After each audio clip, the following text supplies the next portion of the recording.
Good afternoon. In our last session, we proposed a risk management program, and one of the first milestones was to publish the securities policies. CGTC does not currently have. Today, we go deep on exactly that, the cybersecurity policy portfolio. Our own company documentation states plainly that there are no formal cybersecurity policies, standards, or guidelines in place. That's the single most fixable gap we have. And policy is the foundation everything else rests on. Without written rules, security depends on whoever happens to be in the room. With them, protection becomes consistent, enforceable, and auditable. Over the next several minutes, I'll describe the elements a complete policy portfolio must contain, the types of policies we need, the specific policies I'm recommending, and a real working example of each type, written for CGT. This is presentation 3 of 6.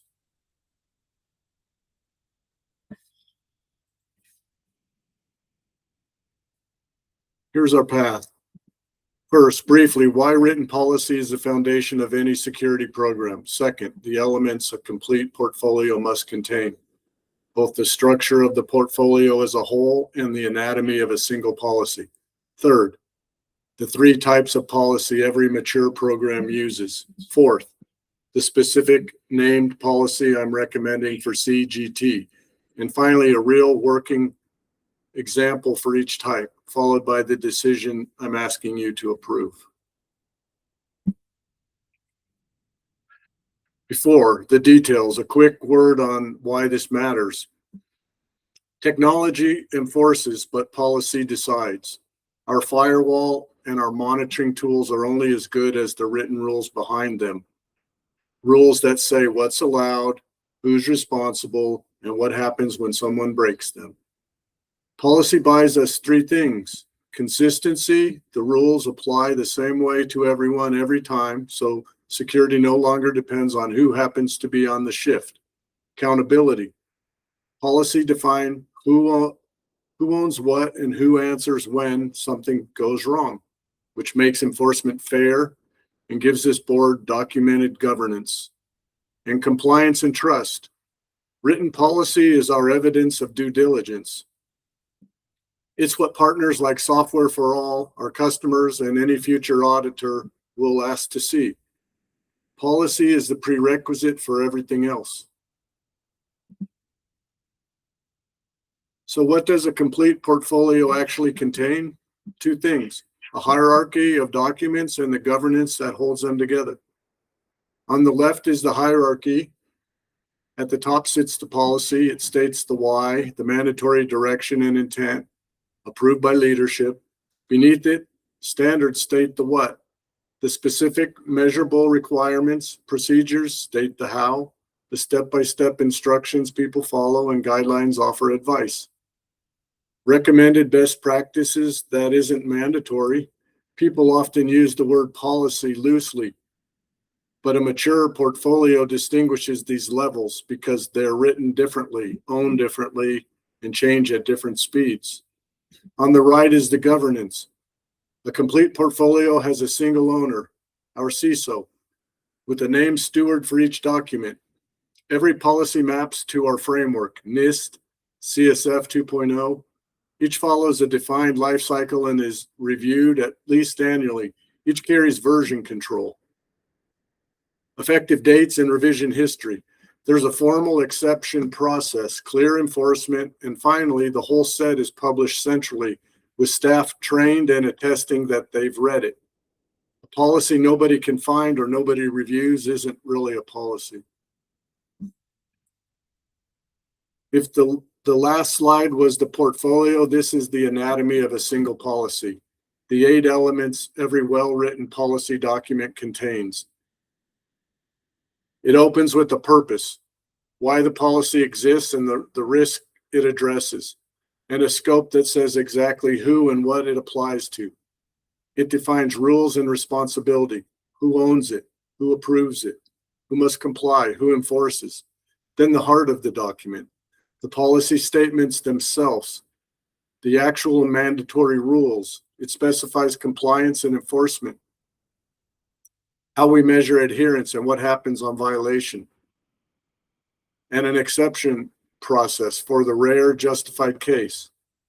Finally, the housekeeping that keeps it trustworthy, review and version information, and a definitions and reference section tying it to the standards or law it supports. This isn't bureaucracy for its own sake. This consistent structure is what makes policies quick to read, easy to enforce, and simple to audit. And you'll see it directly. The three real examples later in this deck follow this exact format. Policies come in three types, and every mature program uses all three. This is the standard taxonomy. First, the EISP, the Enterprise Information Security Policy. There is exactly one of these. It's the master, company-wide policy, high-level direction, and a statement of commitment owned by the CISO and approved by this board. It sets the tone for everything else. Second, the ISSP, issue-specific security policies.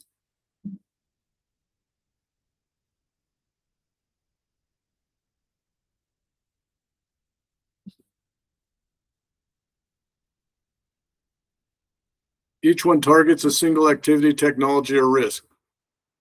Remote access, email use, data handling, and so on. These are the working rules employees actually follow day to day, and they're the largest group in the portfolio. Third, CISSPs, system-specific security policies. These govern a single system and combine managerial guidance with a technical specification, often expressed as configurations or access control lists. The CISO owns these jointly with our engineering staff. Next, let me show you the specific policies of each type that CGT needs. Here's the concrete recommendation. The specific policies CGT should adopt, organized by the three types. At the top, one is the EISP, our Enterprise Information Security Policy, the master document that governs everything else. In the middle, 12 issue-specific policies covering the risks that matter most to us: acceptable use, access control and identity, passwords and authentication, data classification and handling, remote access and VPN, email and communications, incident response, third-party and vendor security, secure software development, which is critical for a studio whose value is in its source code, security awareness and training, encryption and key management, and backup and recovery. These are the everyday rules. At the bottom, 4 system-specific standards for our highest value systems. A firewall configuration standard for the Checkpoint 4800, a server and endpoint hardening standard, a source code repository, security standard protecting our developed IT servers, and a security standard for the external VM test environments on racks 6 through 15. 17 documents in total, a complete right-sized starting portfolio. Now the part that makes this concrete, a real working example of each type written for CGT. First, the EISP, our master policy. Notice it follows the exact anatomy from earlier. The purpose commits the company to protecting our information assets, and it names them: source code, customer data, employee records. The scope is deliberately broad. Everyone who touches our systems, including external testers and third parties. The policy statement does 2 things. It commits us to a risk-based program aligned to NIST CSF 2.0, and it establishes that security is a shared responsibility. Responsibilities assign ownership to the CISO, accountability to executives, and basic duties to every employee. And enforcement states real consequences. This is short by design, and EISP should fit on a page or 2. Its job isn't to spell out technical detail, it's to set direction and grant authority to all the policies below it. Second, An ISSP, an issue-specific policy.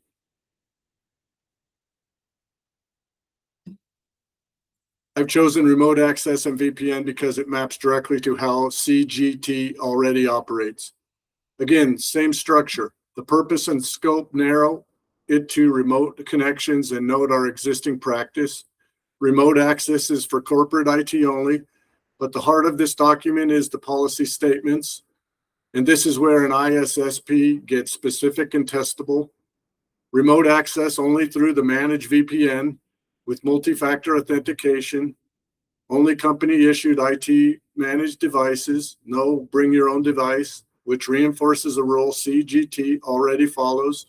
Split tunneling disabled, so all traffic is inspected. 15-minute inactivity timeouts, and a special rule protecting our crown jewels reaching the source code remotely requires explicit CISO approval. That's the pattern for all 12 issue-specific policies, concrete enforceable rules for one topic at a time. Third and finally, a CISSP, a system-specific standard. I chose the one that protects our most valuable assets, the develop IT source code repository.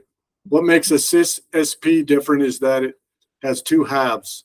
The managerial guidance sets the rules of access in plain language, least privilege, need to know, reviewed quarterly, which separated employees cut off within 24 hours. Then the technical specification translates those rules into enforceable configuration. Authentication requires single sign-on with multi-factor authentication and forbids shared accounts. Authorization is a concrete access control list. Developers get read-write to their projects. Leads approve merges. Everyone else is denied. Every read, write, and clone is logged to our monitoring system with alerts on bulk exports. And data loss prevention blocks anyone from cloning the code to a non-corporate device. Enforcement is immediate. That combination, managerial intent plus precise technical rules for one system, is exactly what a CISSP is for. 3 types, 3 real examples, all following the same disciplined structure. A portfolio isn't written once and filed away. It lives through a life cycle. Every policy is drafted, reviewed by stakeholders, approved by the appropriate authority, published where people can find it, taught through training, and then enforced. And critically, it loops. Every policy is reviewed at least annually and whenever the business or the threat landscape changes. On rollout, we don't need all 17 documents on day one. As the dark band notes, we start with the EISP and the highest priority issue-specific policies: access control, data handling, remote access, and incident response, and phase in the rest across the same 12-month program window we laid out in the previous presentation. That way, protection starts immediately and the portfolio matures in a controlled way. So here's what I'm asking the board to approve. 4 things. 1, adopt the EISP. Approve the Enterprise Information Security Policy as CGT's master policy, which grants authority to everyone below it. 2, direct the portfolio. Authorize development of the full set of 17 policies across all 3 types. 3, assign ownership. Confirm the CISO as the portfolio owner with a named steward for each policy. And 4, commit to the cycle. Endorse annual review, staff training, and a board attestation. I'll close with this. Today's security at CGT depends on memory and good intentions. Rules are what makes policy repeatable. And this portfolio is simply how we write those rules down. Thank you. I'm glad to take your questions.